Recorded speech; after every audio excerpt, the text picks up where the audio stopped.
Let's get started. Today we are going to talk about incident response trends and what an incident response plan looks like. I always start every presentation off with pointing out the picture.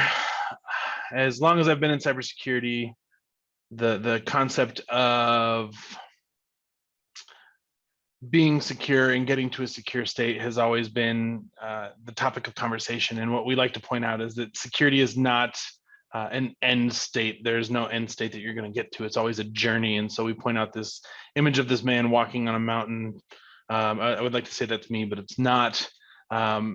Enjoying himself and going on a journey, not focused on a destination of where he's going to be, but planning along the route. And so as we continue to talk about cybersecurity and move forward and focus on incident response today, consider this a part of the journey and one of the most pivotal parts of the journey for cybersecurity.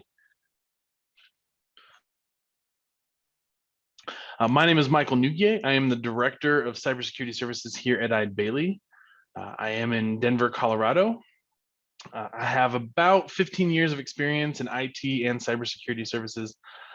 Started off working in higher education, moved to state government, running some services with the state government in Colorado, then took a consulting approach and started building out services to help more than just one organization, but several organizations, as many as I could, build a greater cybersecurity posture, a greater security state within their organization, and continue to focus on improving their security. And that's what I've been doing for now the last 8 or so years. Today, we are going to be focused on cybersecurity landscape. We're going to touch on that real quick, not spend a ton of time on that. We'll walk through the anatomy of a cyber attack, which will help lead into what incident response is and why you need an incident response process and plan. And then we'll finish off with incident response do's and don'ts. And then we'll follow on with next steps. We can take questions in chat. I don't know if we'll have enough time to answer them, but we can answer them after the fact as well. I'll also post my contact information at the end if you want to reach out personally rather than on the webinar. We'll start by saying that incident response is vitally important to your cybersecurity plan. Being prepared is what is required in a cybersecurity plan, but we also want to focus on prevention, focus on basic foundational security controls and what you need to do to start and build that foundation of security and a culture of security within your organization, and what steps are needed to take place. As you get this handout, there's a link on this particular slide here. I'll pull up my little laser pointer where you can click and download this book that we have written that focuses on what security controls are necessary and in what order they might be necessary. We put a lot of content out for this. So if this book is too in-depth or not in-depth enough, please reach out. We have more content that we can share and talk through as well. I'll move forward here and let's touch on the cybersecurity landscape, recent attacks that we've seen. I often go out, and if you've watched one of our webinars before, you've seen this slide tons of times, and we keep updating it as new cyber attacks come out. If we put everyone on here, you wouldn't even be able to read it. It would just be one image over another. And so we keep some of the most pervasive or prevalent attacks on this one. The Kronos attack that happened over the holiday season, the Kaseya attack that happened last year that was $70 million in ransom. Right? These all happened at pivotal times within organizations. They usually happen at the least convenient time. Kaseya was around the Thanksgiving holiday in the United States. And employees were on vacation, enjoying their families, enjoying some time off, and then that hit. The Kaseya attack that happened in 2021 happened over the July 4th weekend when people were taking time off to go camp and spend time and celebrate in the United States. So what we see the trend is attackers are being able to sit inside of our environments and take their time and plan out when is the best time to get the greatest impact and potential for a higher financial gain out of their attacks. A lot of this is not just focused on one industry, but multiple industries. We'll touch on some of the highest hit industries as we move forward, but know that every industry is impacted by cyber attacks. We'll touch on some statistics inside of cybersecurity. Cyber attacks increased 61% in the United States in 2021. It's from January to December. These results come from a research study done by the Ponemon Institute and IBM, interviewing thousands of organizations. If your company pivoted to remote work, which is just about every organization, and experienced a breach, the cost of a breach increased by about $1 million because of that. And we can talk about why that is. On average, it takes 286 days to identify and contain a breach. Our goal in cybersecurity services is to implement technologies, processes, procedures, policies that can take that 286 days and bring it down to as quick as a couple of minutes, right?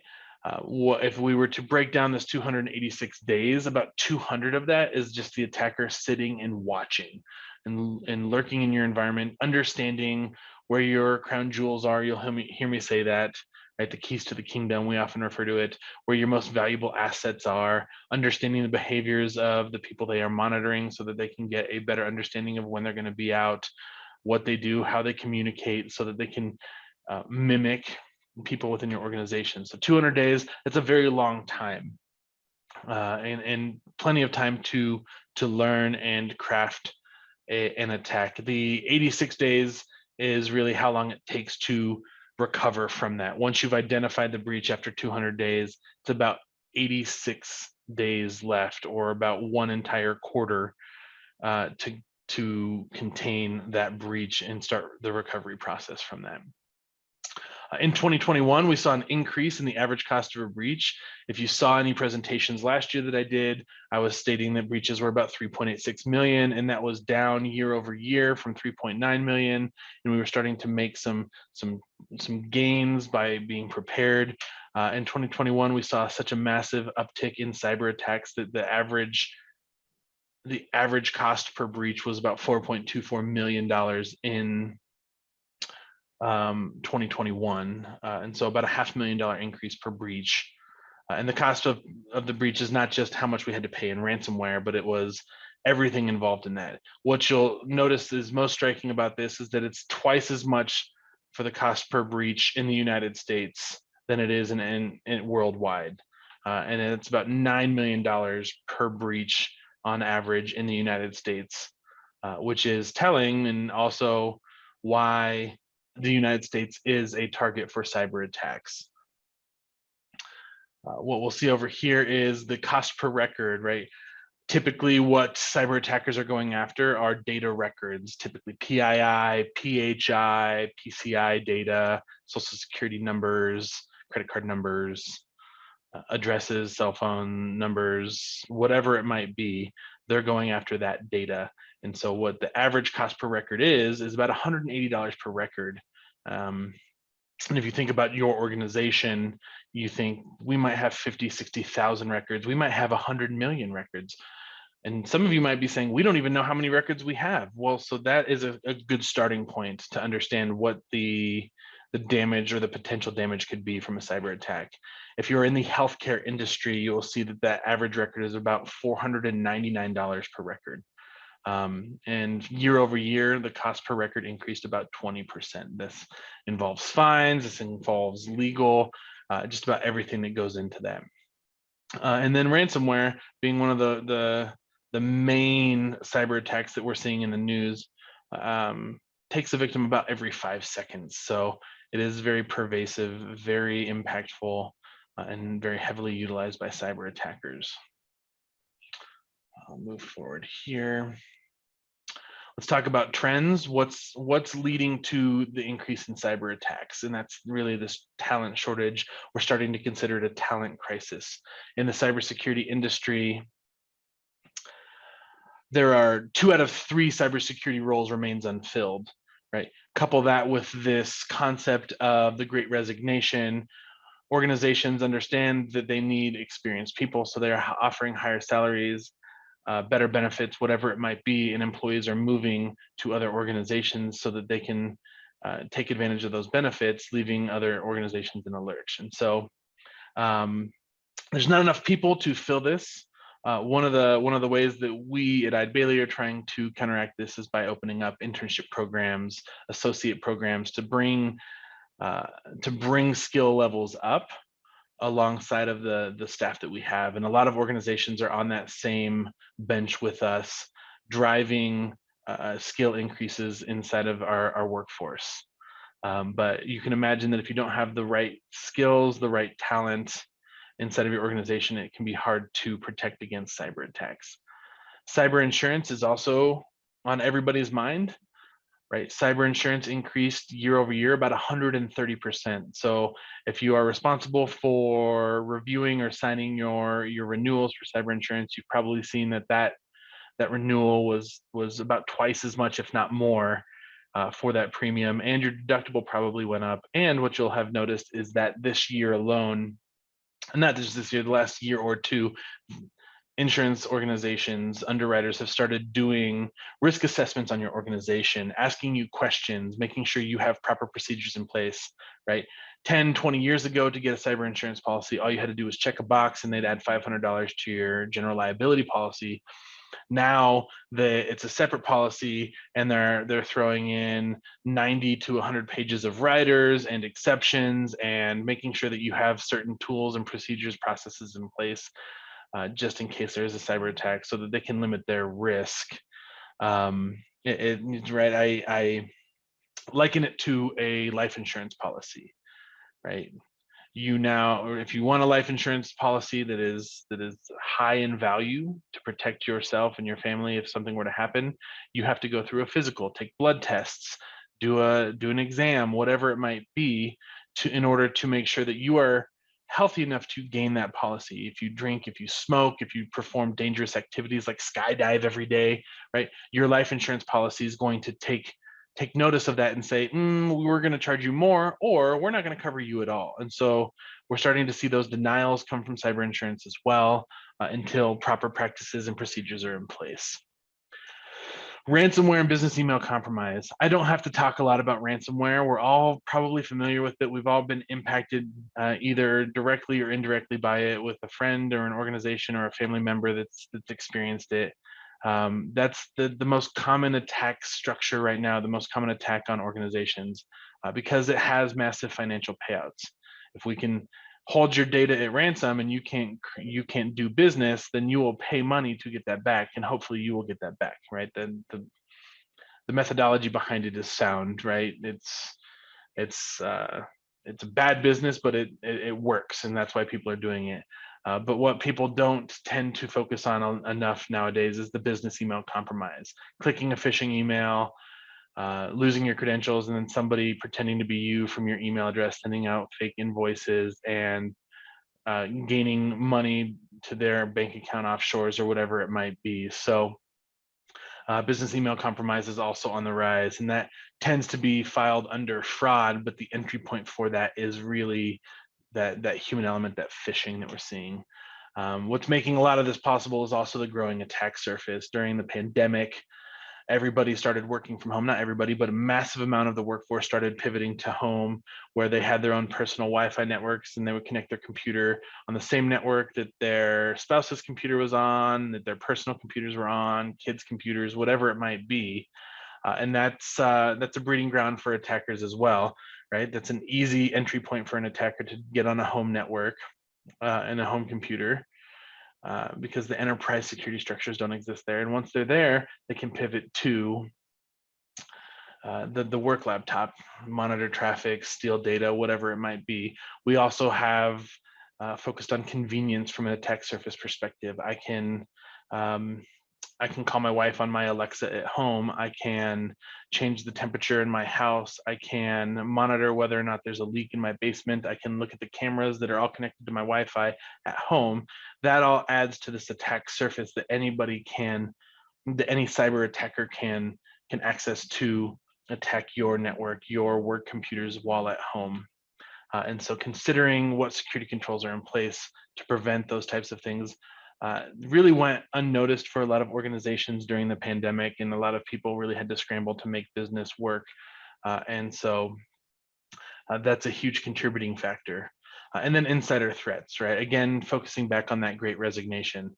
Employment and staff are transient in certain industries, and so they're moving from one organization to another organization for whatever it might be. And we have been giving them access to this data, access to our intellectual property, access to different things. Are we ending that access when they leave? Did we give them too much access? What did they take with them when they left? What access do they have when they're currently working here and disgruntled, right? The insider threat causes a massive risk for all of our organizations, and understanding what to do about that is vital to protecting your organization. I say oftentimes we focused on keeping the attackers out, but we've never focused on what happens if somebody on the inside does something malicious. And so making sure that we're focusing on a holistic protective approach.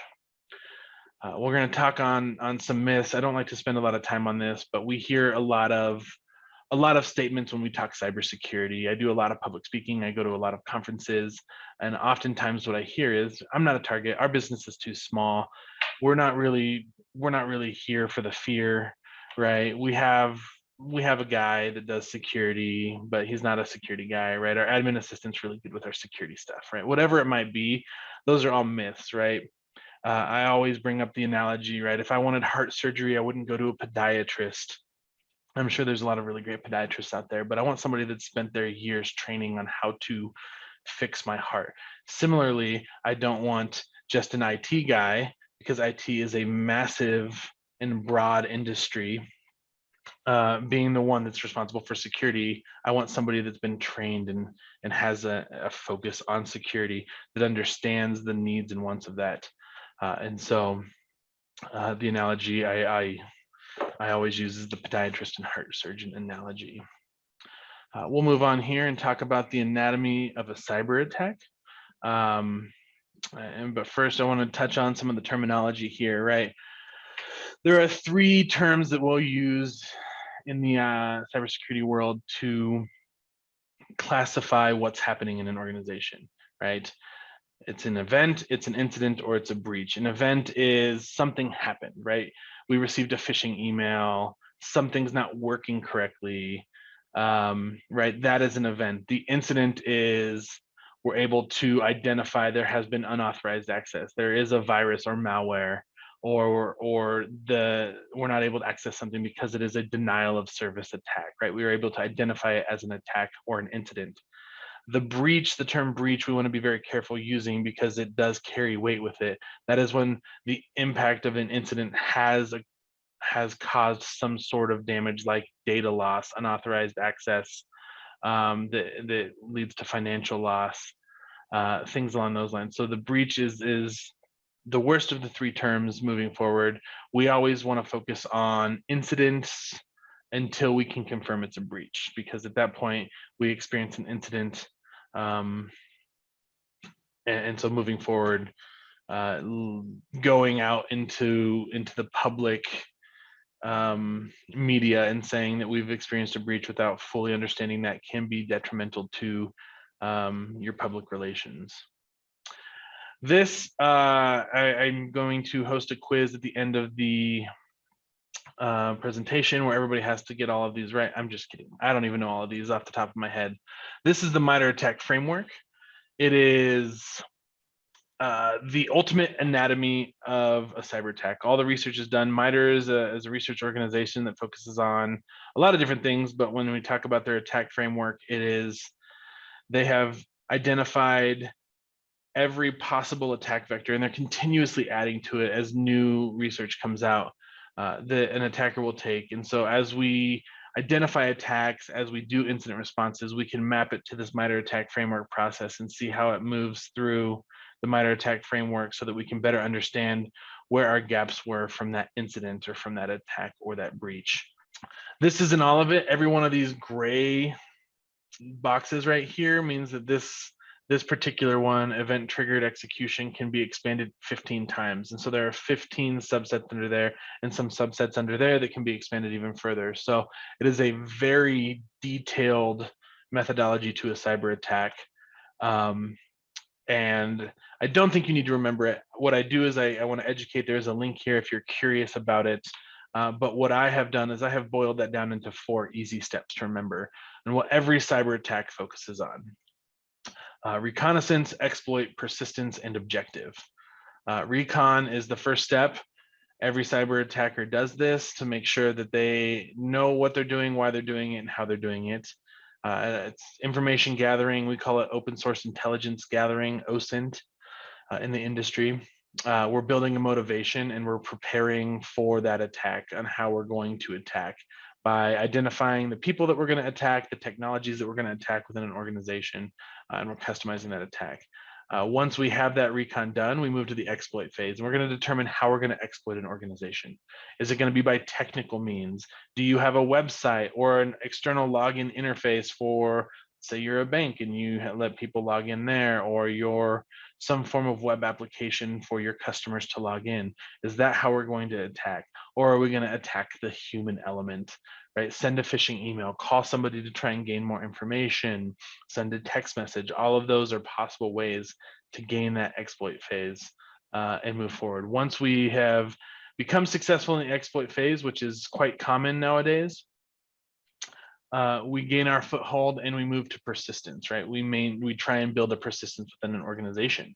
So we don't just hit one computer. What if that person quits or goes on vacation? We can't access the organization anymore. So the second we step foot in an organization, and I keep saying we act as ethical hackers on the Ad-Bailey team, but this is also attackers as well. We employ the same processes to identify weaknesses in an organization, whereas an attacker tries to gain financial or intellectual property.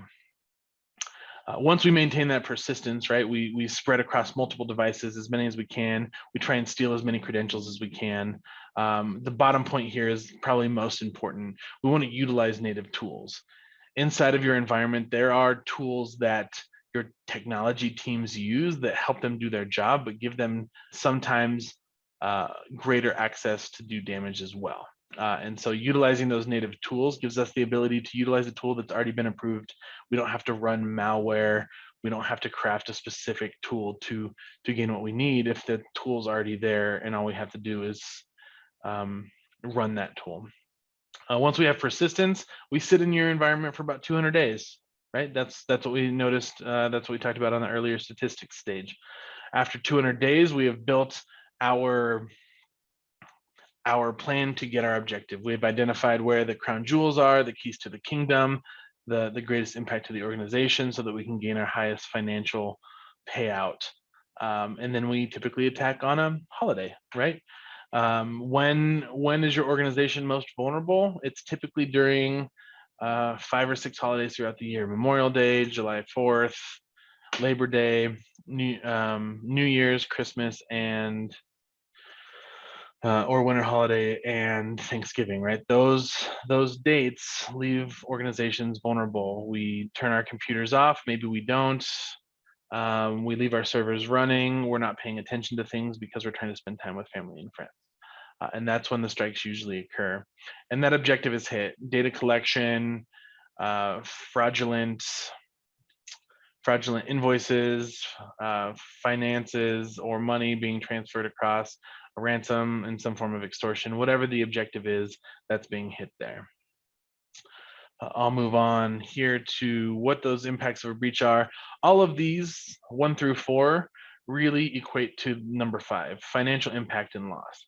Brand damage. If you have bad PR from a cyber attack, you lose trust, you lose customers. Loss of sensitive data, same concept. You have to now warn the people that you've lost their sensitive data for. Specifically in the healthcare industry, you have to make the Office of Civil Rights aware that you had a data loss, and then you have to inform every one of the people for the potential of their data being lost, right? Not even if you can validate it, but if there was the potential for that, and then people get upset, right? The operational impact: if your systems can't run, right, your web interface, your systems that create profit for you can't run, it's about $5,600 per minute in downtime is what we see. And that operational impact means that if I can't buy widget A from acme.com, I'm going to go to amazon.com because I am all about convenience. And so you can lose profits and financial loss that way. The legal consequences as well, we're talking class action lawsuits, the ability to, or the priority of making people aware, purchasing them, some form of insurance to protect their identity insurance, all lead to this financial loss. A couple things that you'll hear. I don't love the top quote here, but we always hear that it's not a matter of if, it's a matter of when. And the only reason I would want to say that is because it makes the importance of preparing for a cyber attack that much more important. And then the bottom quote, cyber attackers really only need to be right once, right? They're sending out 7,000 emails a minute to try and get one person to click on a link. In that situation, us as the responsible parties in our organizations need to be right every time. Our organization needs to be able to protect against that every time, because just one mishap can lead to a cyber attack. Then leading to the importance of incident response. It can help restore operations. It will minimize losses if you plan for it. And we'll touch on what those savings can be. It can help you fix the vulnerabilities, the weaknesses quickly and thoroughly, and strengthen your security to avoid future incidents. I hear my dad in my head when I read this quote, failing to plan is planning to fail. And that is very true in the incident response arena. So now we'll start talking about the process. You'll see here, this is a very commonly used process. There's really two, and they both align the same. This process was built by NIST, the National Institutes of Standards and Technology. The special publication is posted below, SP 861, revision 2. If you're interested in reading about it, it's a 20 or 30 page document on everything you need to do. We're going to touch on those and highlight some of those today. But it's really just 4 steps, and you can see the process here. Preparation, you want to prepare for the incident, make sure everything's in line. Once you are experiencing an event or you think you're experiencing an incident, you go into detection and analysis mode, right? Once you've detected, analyzed it, you move to containment, eradication, and recovery. This is a cyclical process because it might not just be one thing, there might be several things to recover from. Once you've gotten this down pat, you move to the post-incident activity. This is where you have your lessons learned. You start building greater processes, and that's why it ties back into preparation. We're going to break that down a little bit more in detail as we move forward here as well. So preparation. Preparation is paramount to the success of your incident response, right? Without preparation, right, this is the whole failing to plan is planning to fail, right? If you're not prepared for an incident, then when one does happen, you're not going to be able to respond as effective as you can. The more effectively you respond, the more you limit the impact, right? And so we'll talk about how to do that through here. The proper preparation, it creates a quicker and more effective incident handling. And like I said, it lowers that probability and the impact from the incident. There are really 4 steps for preparation. We're going to spend a lot of time talking about preparation, and the other 3 steps we're not going to focus too much on, because preparation is really what we want to focus on. It's where everything, like I said, it's paramount to the success. 4 main steps, right? The identification, you want to identify key assets, your crown jewels, tools, processes, procedures. Once you have identified that, you want to prioritize your risks, understand where you have gaps in your program, prioritize those risks, remediate those risks. Step number 3, build an incident response plan. We refer to it as an IRP in the industry because we love our acronyms in cybersecurity. And then testing it, and we call those TTXs, or tabletop exercises. So step 1, identification. Identify your critical assets and your systems. Making sure that those are understood and documented means that if something does happen in your organization, you can make sure that those critical assets, that critical data is protected first, and you can prevent access to it as quickly as possible. It's also what you want to recover as quickly as possible as well, is your critical systems, your critical access, or your assets. You want to identify key processes and systems. What business processes and systems are critical to keeping your organization alive? This is akin to business continuity and disaster recovery. what do you need to have running, going through exercises to identify, can we survive for a week on just these two systems with these 8 people doing these X amount of items, right? And mapping that out. And then identify who you're going to contact in the case of an incident, in the case of calling in your plan, what partners, vendors, third parties, whatever it is, right? Do you have an incident response retainer? Do you have your cyber insurance broker's number or your cyber insurance underwriter's number? Are there security products that you're going to need to make sure that they're aware that you're doing X, Y, and Z? Do you have your legal team, your PR team, your executives? Who's in charge? Right? Identifying all of those and making sure they're documented. Step 2, prioritize your risk, manage your risk. What's important to your business? Why is it important? What are you doing to protect those things? This is oftentimes when I talk about building strategy within your organization from a cybersecurity perspective, the number one thing, if I had $1 to spend on cybersecurity, I would spend it on visibility into my risks, visibility into my assets. That's the number one thing. Once I understand what I have, I can then move forward to protect it. If I don't know what I have and I'm trying to protect things, I'm going to inevitably have a gap there. So that's step number 2. Step number 3, create an incident response plan. There are templates out there online. SANS.org is a cybersecurity research organization and education organization. They have sample policies that you can utilize to work off of. But you want to create an incident response plan. And there's 3 ways, right? You don't need to make the perfect incident response plan immediately, but you also don't want to just have a template in place because it's not catered to your organization. So you want to focus on the essential elements. Build a list of roles and responsibilities. Make sure you have a business continuity plan and a disaster recovery plan with that.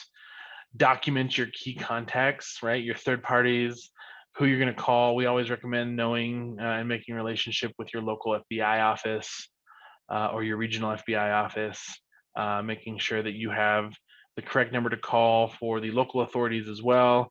Who are your insurance providers? What vendors are you going to use? And if you're using a legal team, making sure that they are also involved in this, because legal is going to be deciding what steps need to take place moving forward. They're going to be advising you in that because oftentimes breaches come with legal consequences. What is your communications plan? Who's going to communicate it? Do you want your IT person talking to CNN if you have a breach? Do you want your IT person talking to local news? Do you want them putting something on the website stating that you're breached? Probably not. You want that communication to be as well constructed as possible and provided from the most eloquent and responsible person to make those communications in your organization. Once you have an IR plan in place, senior leadership needs to know about it. They need to have it. What I will say is that don't store your incident response plan on your computer in a Word document or anything like that, or a notepad document, right? Once it is done and edited for the period that it's edited for, print it off, store it in a notebook, give it to a couple of people. That way, if all of your computers are ransomware, you at least have a copy of your incident response plan and you know where to start. Building an incident response plan is not a one-time thing. It should be updated at least annually, preferably quarterly or monthly, depending on what changes are happening in your environment. Some other elements as we're moving forward to a more mature plan. Once you have the essentials in place, you want to start building strategies and goals, detailed playbooks. What happens if we get a ransomware? What happens if we have a fraudulent email go out, a business email compromise? What happens if we have an insider threat, right? Building playbooks for common attacks that happen on your organization. What happens if the power goes out? What happens if we're experiencing a computer error, right? It doesn't just have to be malicious in nature. You want to make sure that you have an inventory of tools, knowing what tools you need to use and when. Having that inventory and how to use them is vital to lessening the impact in your organization. Prioritization of issues, building out a priority log so that you know what to do first and what to do second. Managing a non-important task is a waste of time and will inevitably increase the impact of an event inside of your environment. Diagramming your network, making sure that you know exactly what it is supposed to look like and how to get it back to where it needs to go. Optimized elements is making sure that all stakeholders are involved and that you have reporting on your incident response plan, that you're able to report that accordingly. The next step is testing.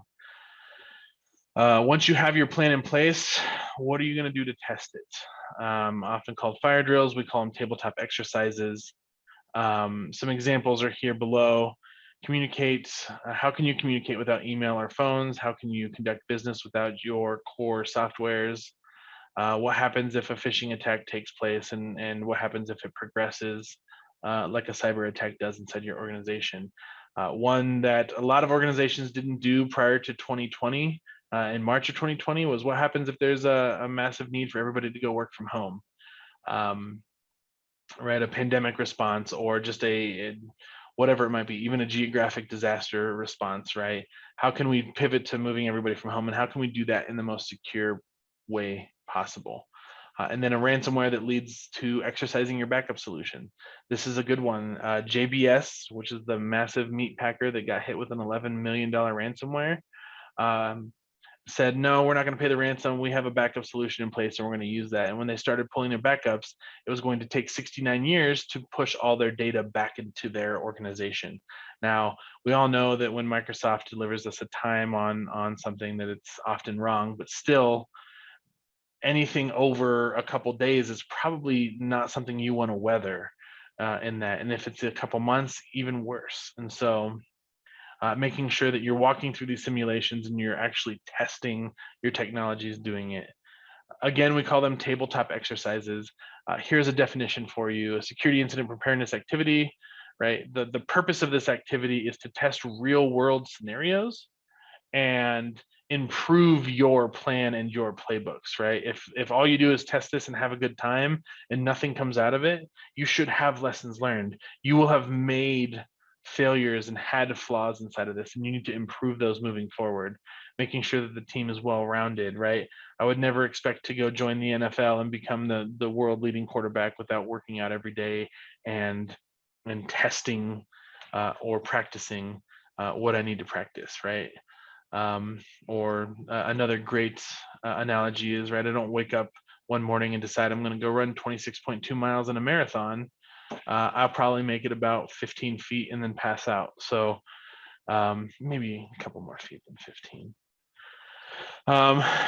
As you are getting these slides in, I did include a couple scenarios here for you to just see what a tabletop scenario looks like.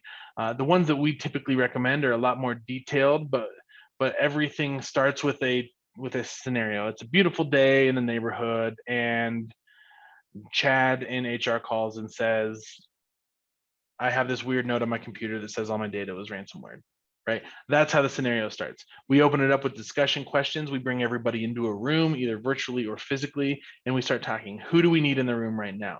Well, we want our IT guy in the room. Okay, great. Anybody else? Well, let's bring our legal team in the room, right? Great. We're ripping open that IR plan envelope and we're starting to enact that.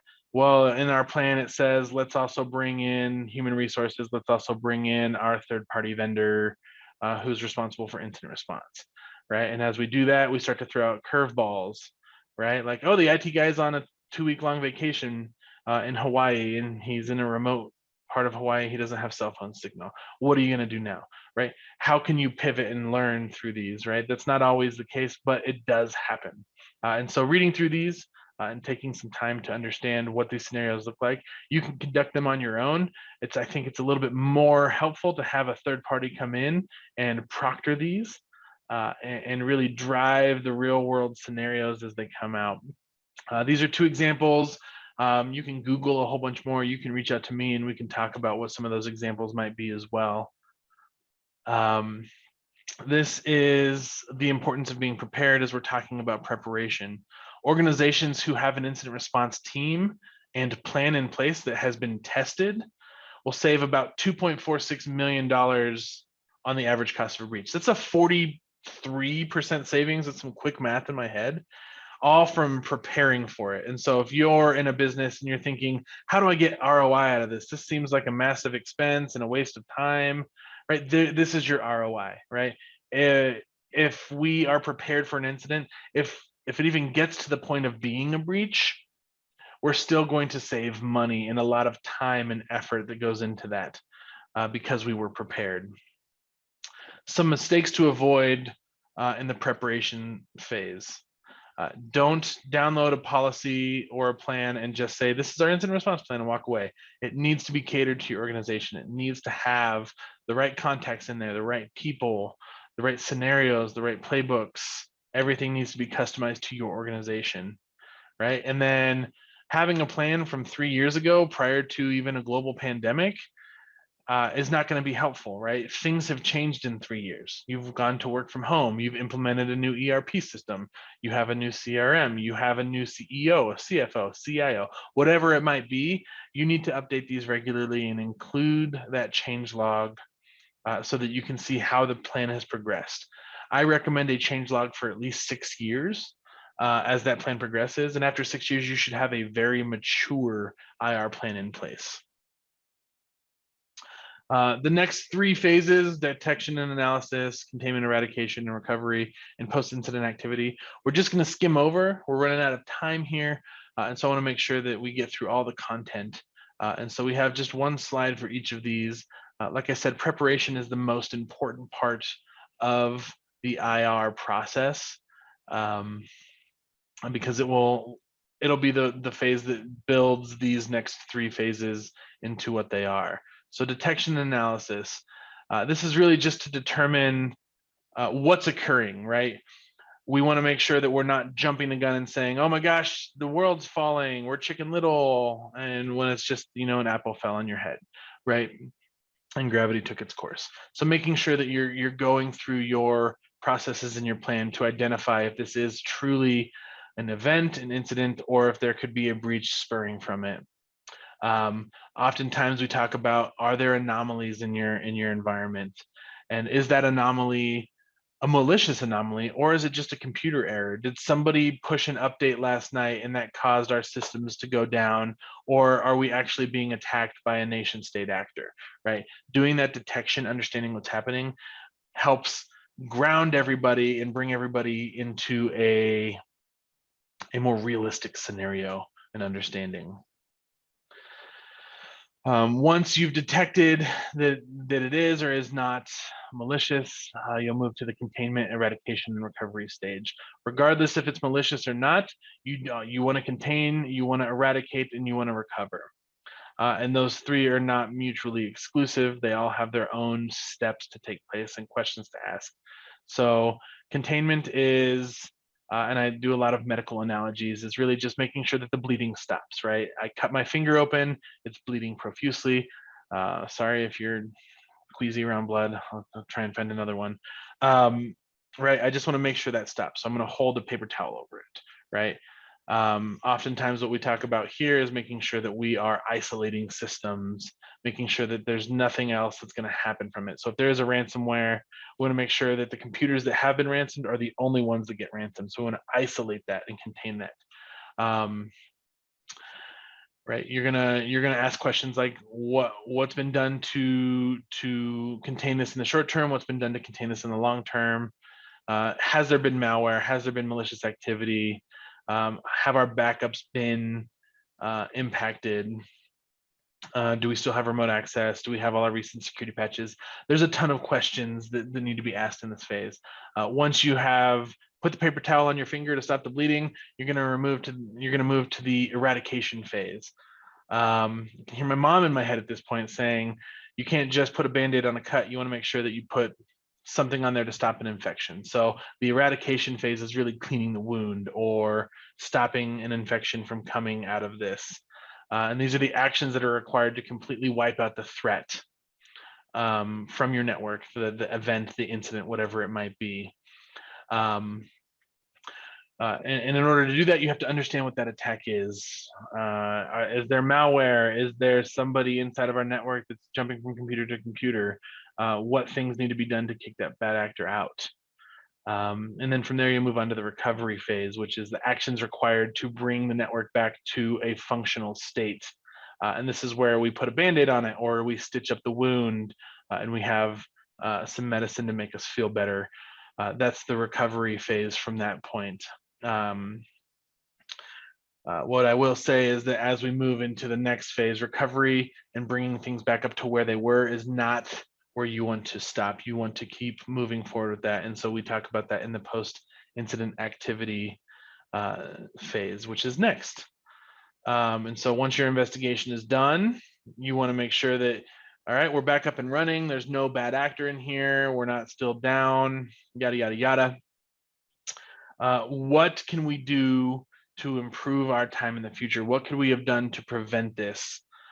Bringing in all of the data that you have gathered and documented through the detection and analysis and containment and eradication phase. Sitting down with your team and going over a tabletop exercise, identifying that maybe we did too much too fast, or maybe we didn't do enough fast enough, right? And understanding each and everything that you did.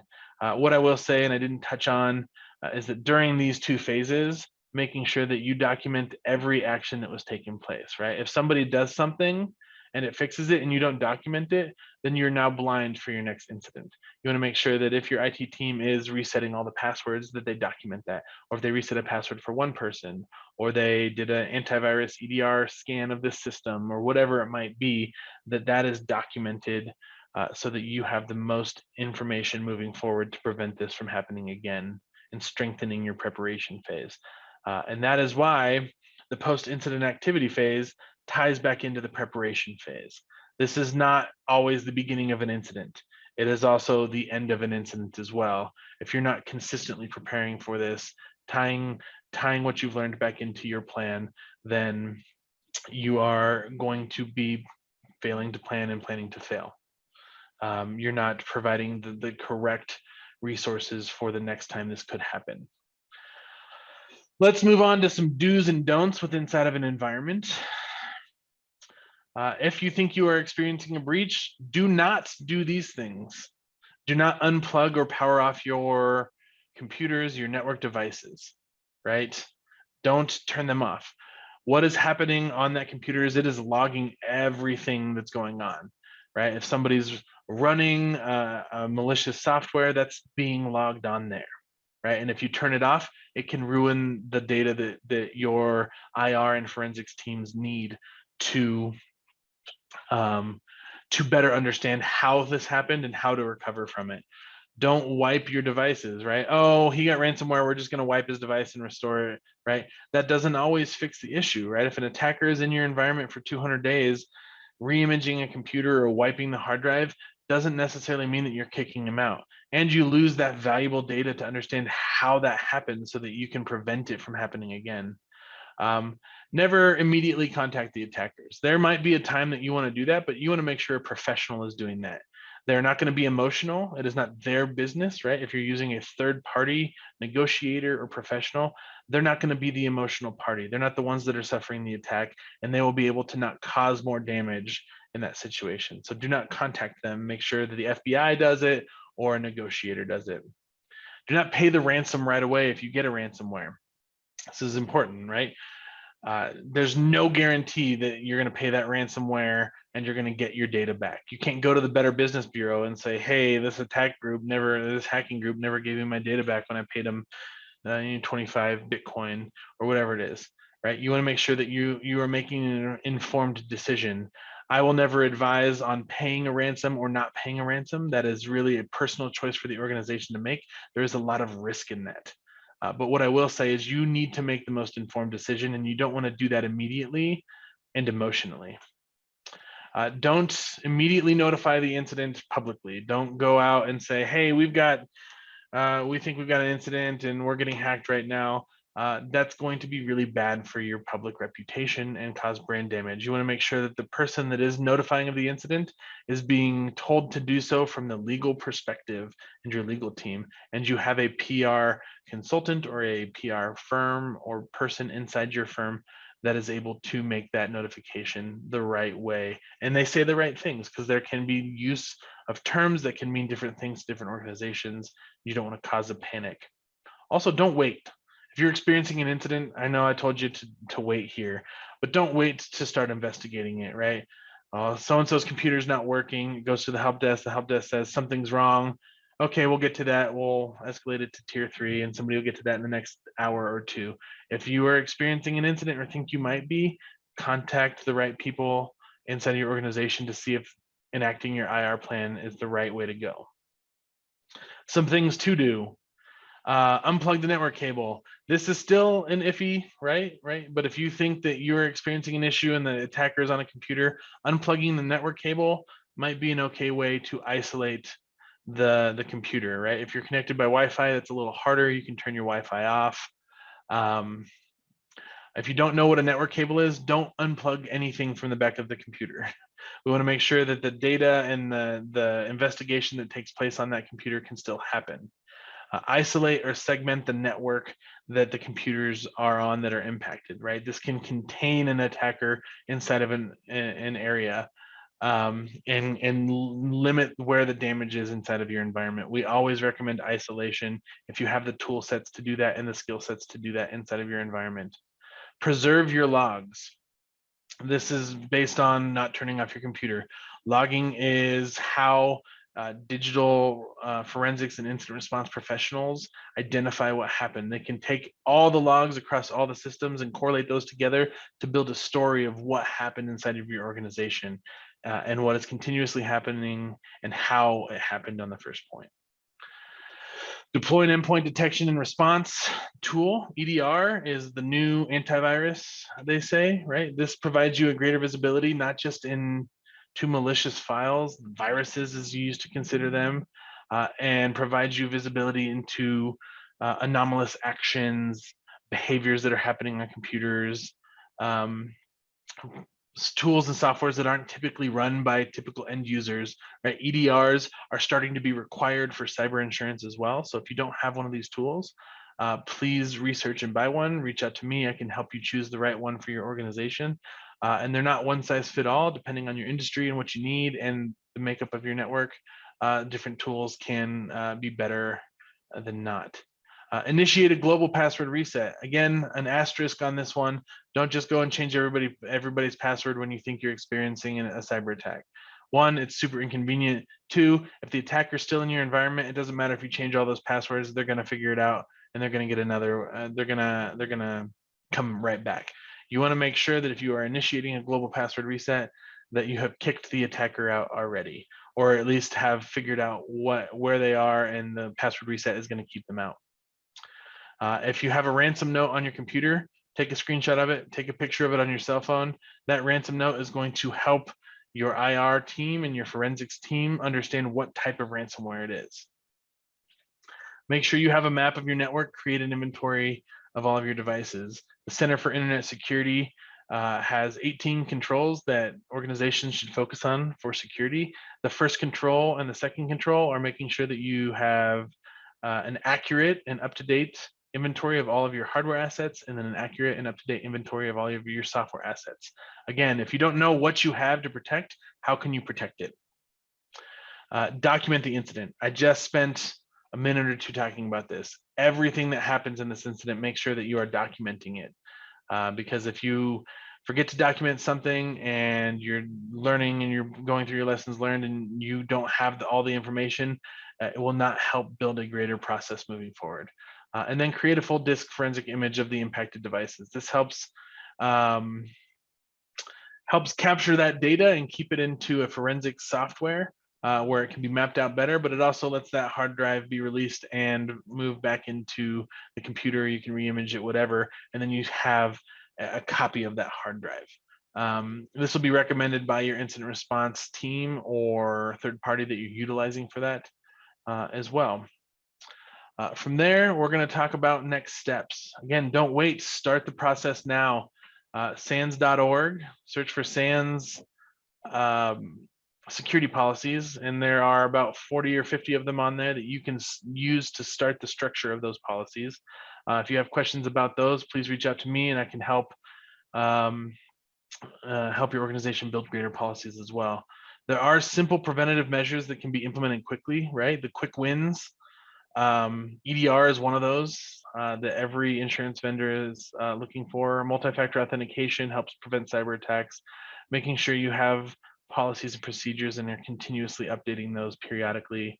Also very simple, very easy to do. Make sure that you're starting your incident response preparedness today, right? If you don't know if you have one, ask the right people, see how you can assist in that. You might not be able to be the right person to assist, but what I will always say is that everybody has a responsibility inside your organization for cybersecurity to protect the data in there. And so if you see something, say something, and know that there is help out there, right? There are firms like Eide Bailly that can help you build a greater IR plan, recover from an incident, create a more secure environment, tabletop exercises. And then as you take these slides away, this is a link right here to an incident response process that we've created. It's more like a checklist so that as you are testing incident responses or building your plan, you can follow this checklist as well to help weather an incident response. From there, we're about 2 minutes from the top of the hour, which is where we need to end. So if there are any questions in the chat, it looks like there are 7 of them.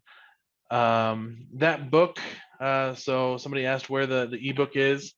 If you go back to that slide, if you download the handouts that Amy posted in the chat, the ebook is on the link just below here. It's really low. You can click on this link, and from there, there's a link for the ebook that you can download. There's specific candidates seeing more cyber attacks. The U.S. near the top. The U.S. is experiencing more. Yes, is there a specific county that is seeing more cyber attacks? Obviously, cyber attacks follow the business, right? And so the larger counties, the larger business focus in those counties is where you're going to see that. Yes, the U.S. pretty much takes the #1 spot on seeing the most cyber attacks.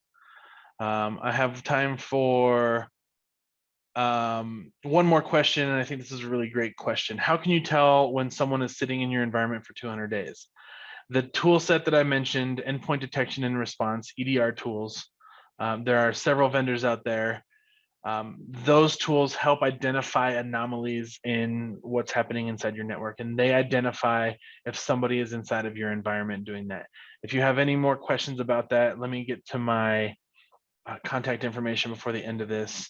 Please reach out to me. I'd love to talk about that. Monitoring your network environment is vital in catching those attackers that are sitting inside your environment for 200 days. And oftentimes you can identify them before critical damage happens. You can kick them out and recover from that incident or that event before it becomes a breach. So endpoint detection and response technologies. We are at the top of the hour. And so my contact information is here. Feel free to reach out if you have any questions, and thank you for attending today. I greatly appreciate the consideration in watching this. And if you have questions, again, please feel free to reach out.